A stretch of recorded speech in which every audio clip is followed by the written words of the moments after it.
I'll open this drawer right here. This is a good drawer, huh? I'll open this one. Oh, Ishmael, I'm so sorry. I've opened his underwear drawer. You know what? Your underwear drawer is pretty special, Ishmael. Like most of the drawers on the station, his has a netting that latches down over the contents to hold the contents down in zero gravity. Because if astronaut Ishmael opens this drawer in space without having that netting latched down, oh, Ishmael, these are so cute. Look at that.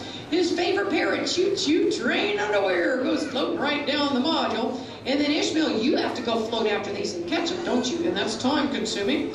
So try to cross the forehead to keep their head from bobbing up and down all night.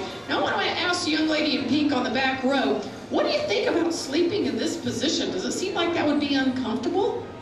It does, doesn't it? Well, how about the person in the top bunk?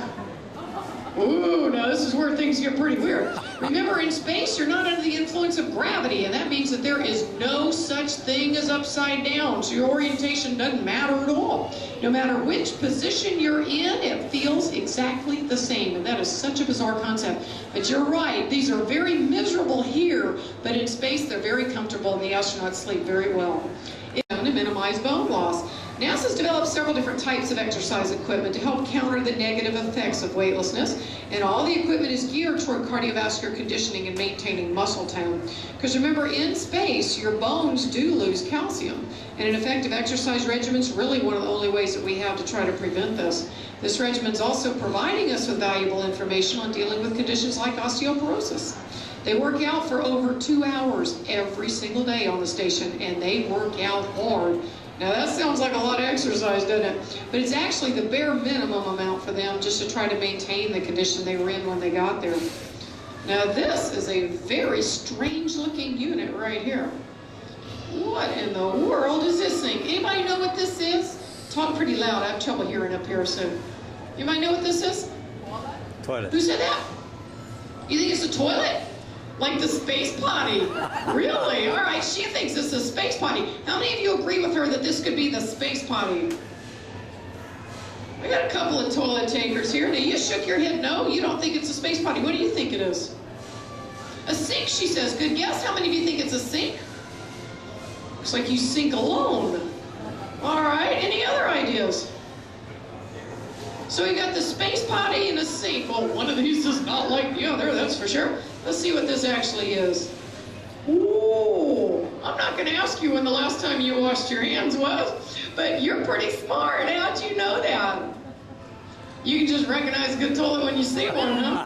Yeah, it is the best seat in the house after all, right? Ooh. Now, if you could look in here like I can, you'd see that fortunately there's nothing in there at all, not even any water. You do not want water in your space potty. Water behaves very differently in space than it does on Earth. In space, the surface tension of liquids becomes a strong force. Water tends to clump together in a blob and just float around till it finds something or someone to stick to.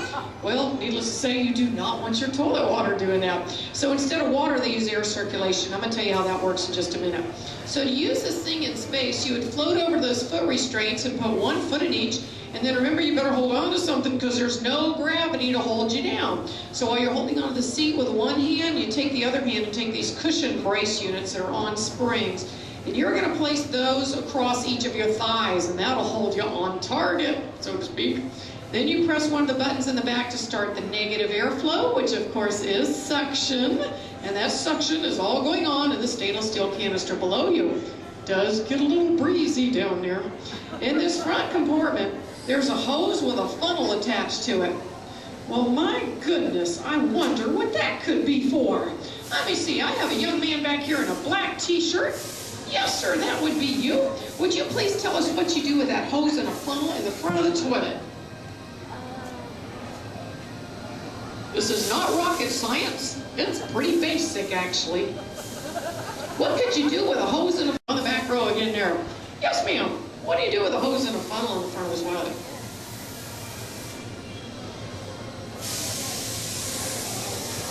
You could what?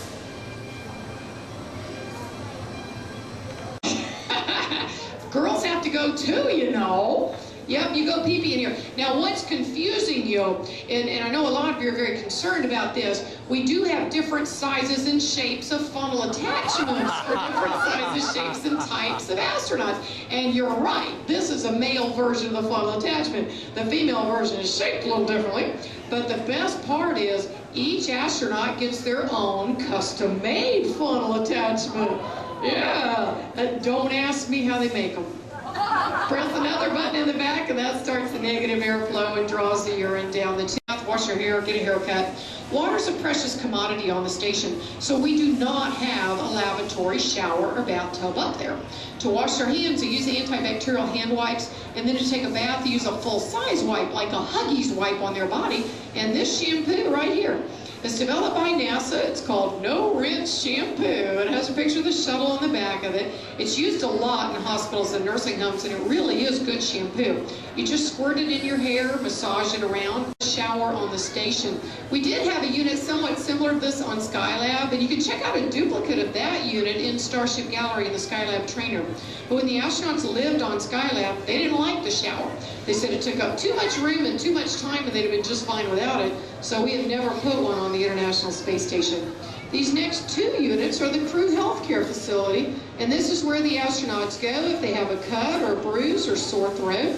This is also where they conduct diagnostic testing like blood and urine analysis. And we have a defibrillator on board to monitor the astronauts' heartbeats. It can also be used as a temporary pacemaker. Each astronaut is trained in emergency medical techniques too, so these skills are always available on board. This is the galley area where the astronauts can hang out with each other, send emails home to family and friends, and prepare their meals.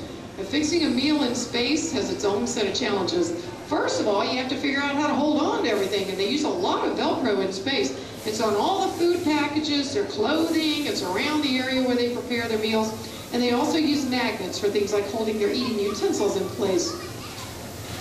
Hello, good old Velcro there.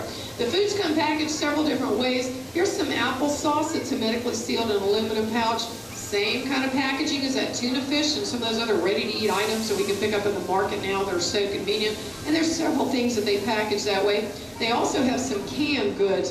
But to save on space and weight, most of the American foods are prepared and then dehydrated and vacuum sealed in pouches. The astronauts inject water into the top of the pouch using a food rehydration unit that's similar to the one on the wall behind my tray over there.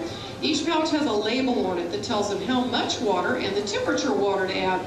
It also identifies the food, because some of this stuff looks so strange. Before you add the water to it, you can't tell what it is. Does this even look good? This looks downright nasty, doesn't it? Even up close. Well, believe it or not, this is Italian vegetables, and it looks totally normal after you add the water to it. And believe it or not, it's quite delicious. To this, we would add 100 milliliters of hot water, and it is ready to eat in only 5 to 10 minutes. Now, this one's a little easier to look at. This is potatoes au gratin, or potatoes with cheese sauce. And by the way, for those of you that like macaroni and cheese, yes, indeed, you can have that in space, too. To this, we would add 3 ounces of hot water, and it's ready to eat in 5 or 10 minutes. And don't feel sorry for them anymore. They're eating quite gourmet now. The food's really good. They also love to snack. How many of you like M&Ms?